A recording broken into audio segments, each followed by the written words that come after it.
This video is brought to you by Cool Green Clothing.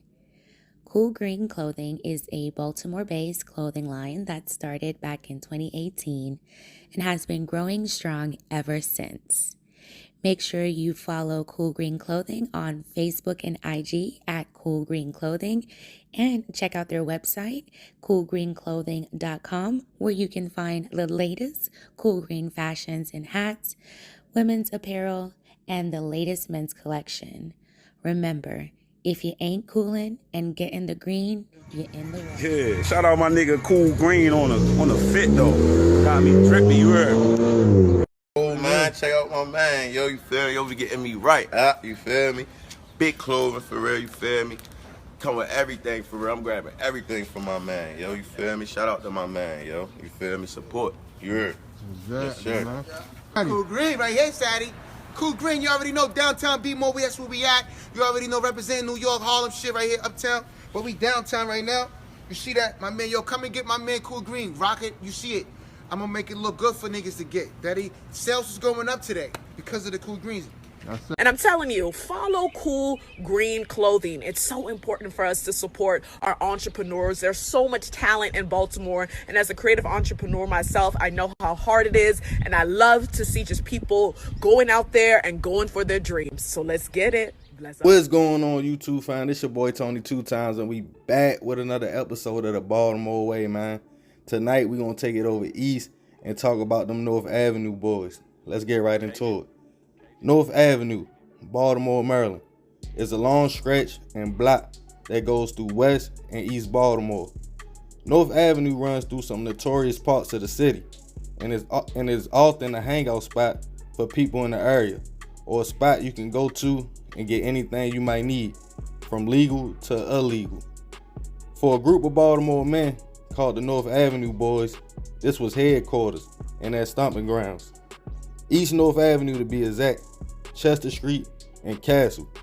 The North Avenue Boys built their empire over the years, starting out small, trapping, selling anything they could get their hands on.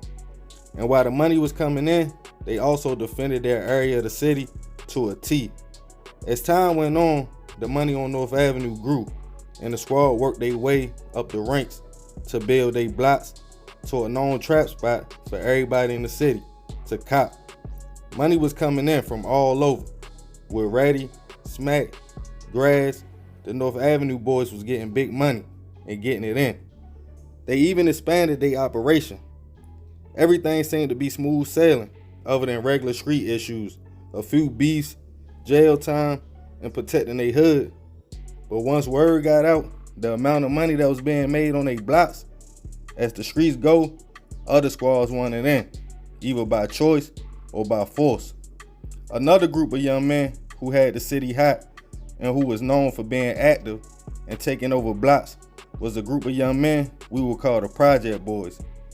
These young men all grew up together, and when certain projects in the city were torn down, the Project Boys was looking for locations to continue business as usual. Once the North Avenue Boys and the Project Boys collided, it would turn the streets of Baltimore into a war zone, with neither group of individuals backing down, and both had big names in the city.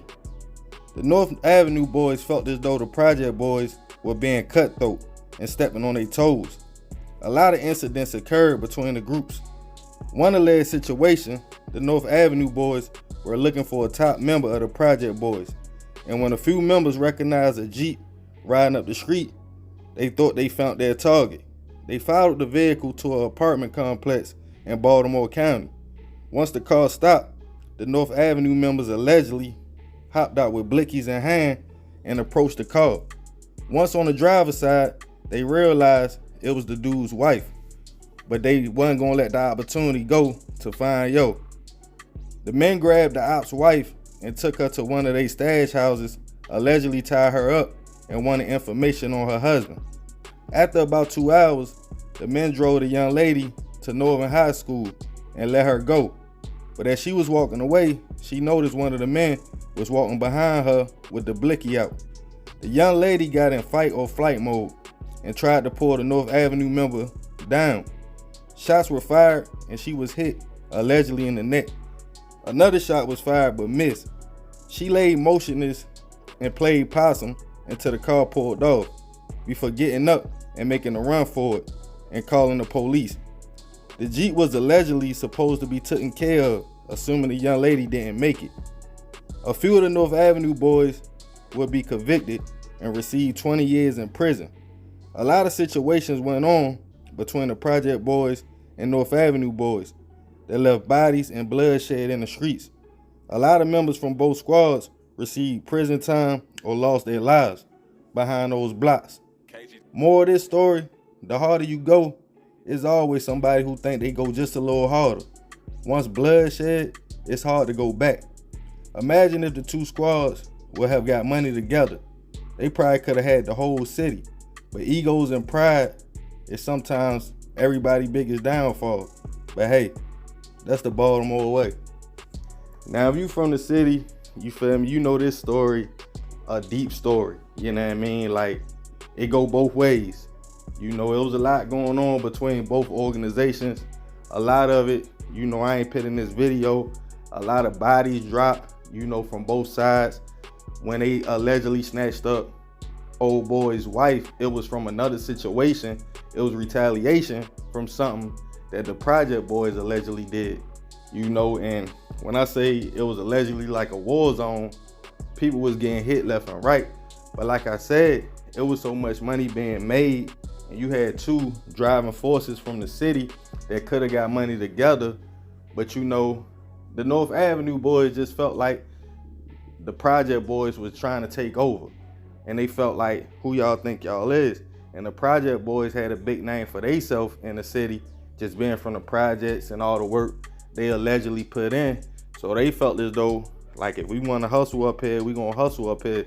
But see, that's where things get twisted at, because don't nobody own these blocks. And don't get me wrong, I understand if you build something up, you don't want nobody just coming to take that or say they taking over. It's something that you built up to make money, to feed your family and to feed your squad or your peoples or whatever. But that's just how the cookie crumbles sometimes. You feel me? A lot of people got big time behind this situation. A lot of people not here no more.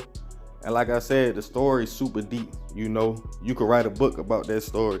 But yeah, man, crazy. But this is another episode of the Baltimore Way. Y'all already know. This the North Avenue boys story. Be sure to hit that like button, man, so we can get this video in rotation, so people can know about our city, and definitely so people can hear this message. Be sure to check out tonight's sponsor, Cool Green Clothing. Check bro out, show some support. Bro got everything. The clothing line super dope. Y'all already know, fam. I love y'all. I'm out.